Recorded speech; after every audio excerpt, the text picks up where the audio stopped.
Good morning students, welcome to the statistics class.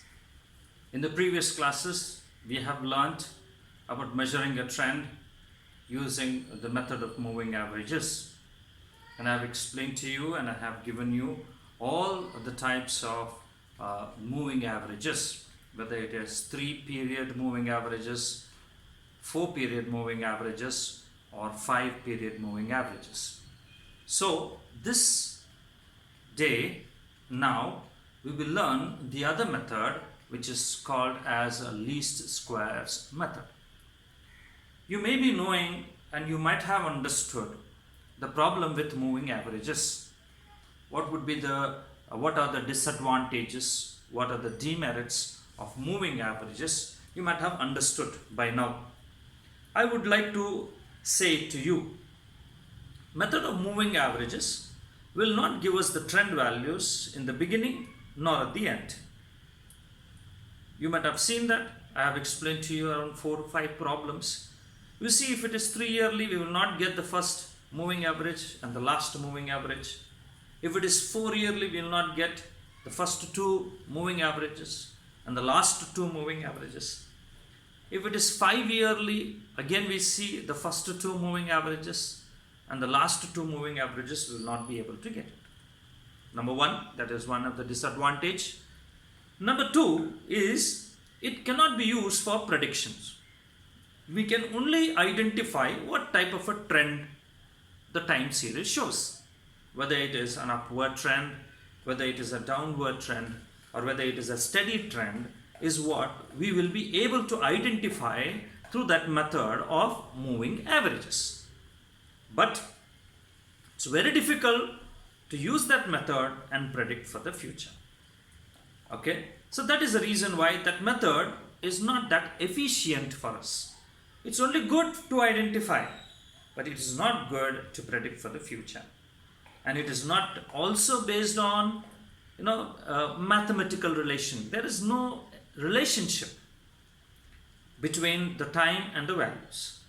Okay, we only have taken the values and have calculated their averages. We have not considered the time, the year. We consider the time and the year only to position the average. Is that right? Yes.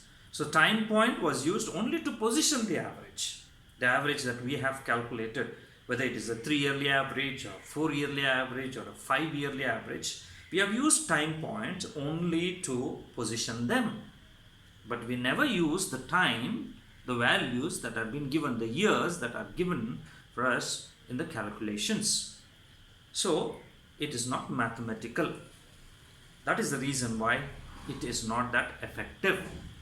So now let's go to the next method, the method of least squares or the least squares method. This is very important method.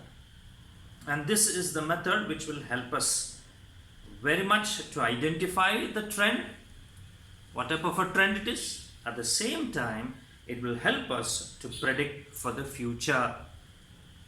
Okay, so that is the main purpose for us, right? So what are the utilities, what are the uses of time series? They say to understand the past behavior of the variable, to know the existing nature of the variation, to predict for the future, the third one. Is it right? So when we are not able to predict for the future with all the previous methods, and those methods are not that effective. So this method will be very effective. The reason is we not only can identify what type of trend, we can also predict the future trend. Okay, so now this is what the least square method is all about. You know the time series will be like this. The years, this is what is the time, and these are the values.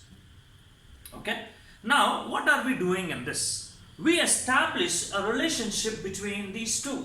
We establish a relationship between the time and the values. I establish a relationship, a mathematical relationship is being established between them. And this mathematical relationship can be, number 1, it can be linear. It can be linear. It can be quadratic,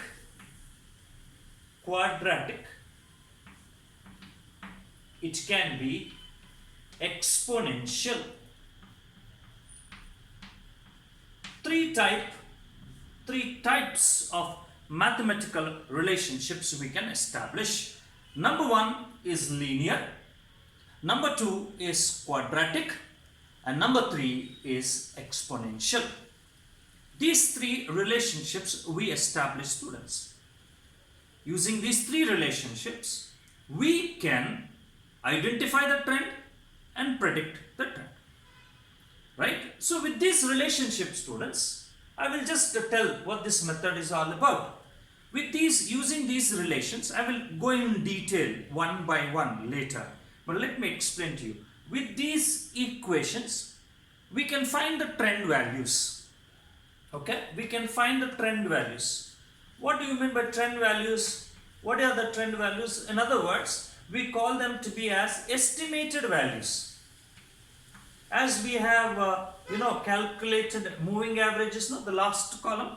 So those are trend values. So likewise, we calculate trend values. And those trend values, we can also call them to be as calculated values or estimated values. Is that clear? Right.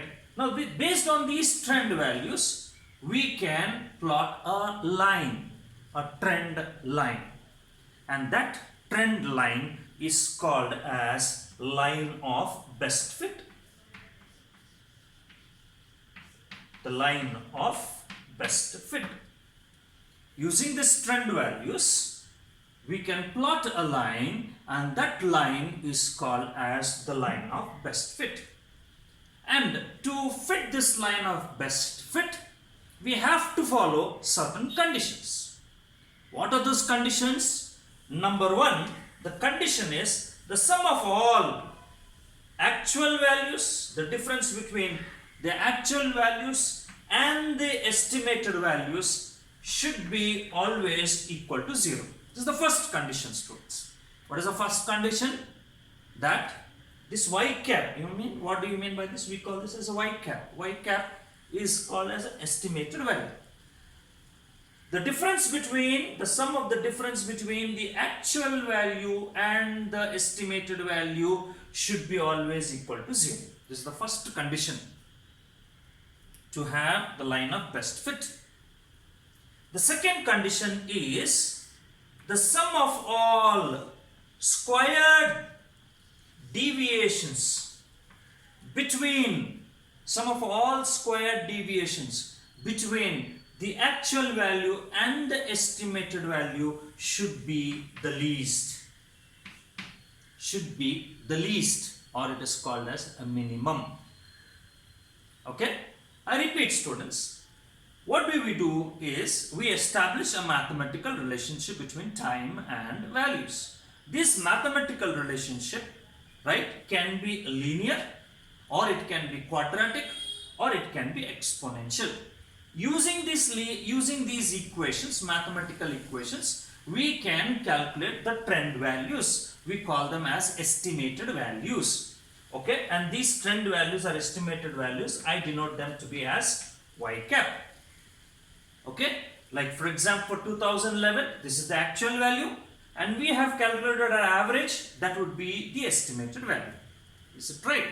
So like that, when we take those values and we draw a line, and that line would be called as a trend line or a line of best fit. What it is called? The line of best fit. Now, to have this line of best fit, there should be some conditions, students.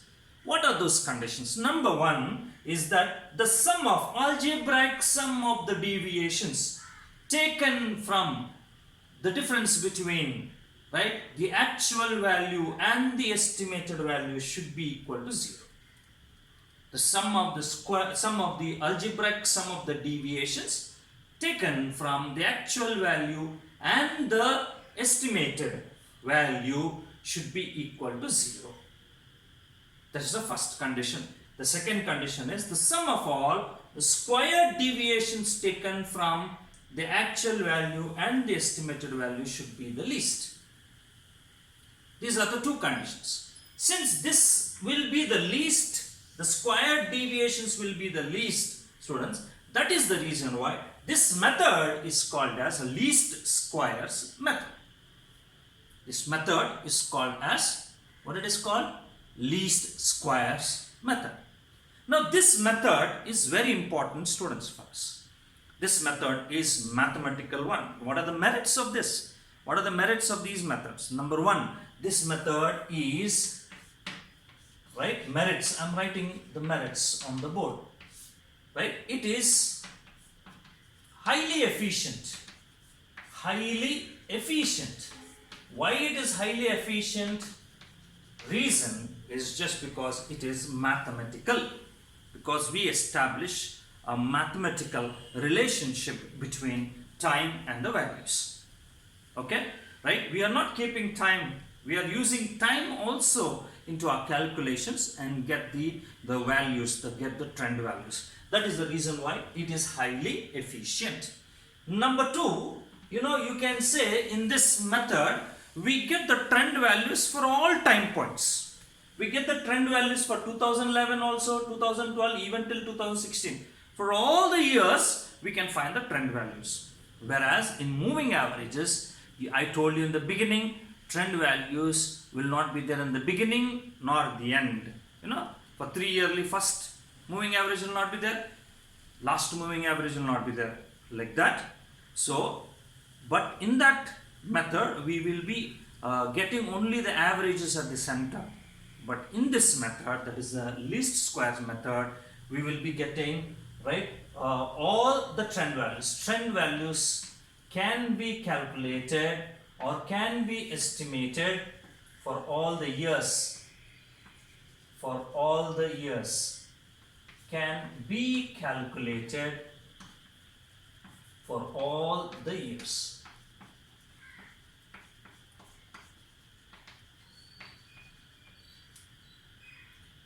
Is that clear? For all the years. It is highly efficient. Okay. Reason is just because it is mathematical. We can find out the trend values. The next, third important merit is it is useful for prediction. Useful for predictions. We can predict for any year in the near future. For any future value, we take those values and we can calculate and we can predict and we can give them the value for that particular year. So this is 3 important merits. Okay. Demerits. There are demerits to this as well. What are the demerits? Number one, this is mathematical, students. This is mathematical. So you may find little bit difficult. This is mathematical, I'm telling again. So you may find it little bit difficult. This is the first one. Okay. But everybody who has basics right in mathematics, who have their basics right in mathematics, will be able to do this method effectively and efficiently, perfectly also. Okay. So this is the first one, demerit. The second one is, whenever the time series data is given to us like this and ask us to use the least square method, now which of these equations we have to fit is what we need to think. Right? If they give a data and they ask us to calculate, right, the trend values using a least squares method, they don't mention which one, whether it should be linear, whether it should be quadratic, whether it should be parabolic. They don't mention anything, but they only just mention that obtain the trend values by the method of least squares. Now the problem comes for us is that which of this equation? It's purely we need to understand the data correctly and do the judgment. So which would be the right one is what it is. So it is difficult, little bit. Difficult in what it is? In identifying which equation we have to adopt in finding out the trend values. Is it right? The second demerit. The third one, students. Okay. Suppose, so you here till data here till 16 we have, and using this till from 2011 till 2016, we start our calculations, we do all that, we establish a relationship and we do all that calculations we do. And at the end again, you get another value for one more year, for 2017, you get another value. Now what we should do?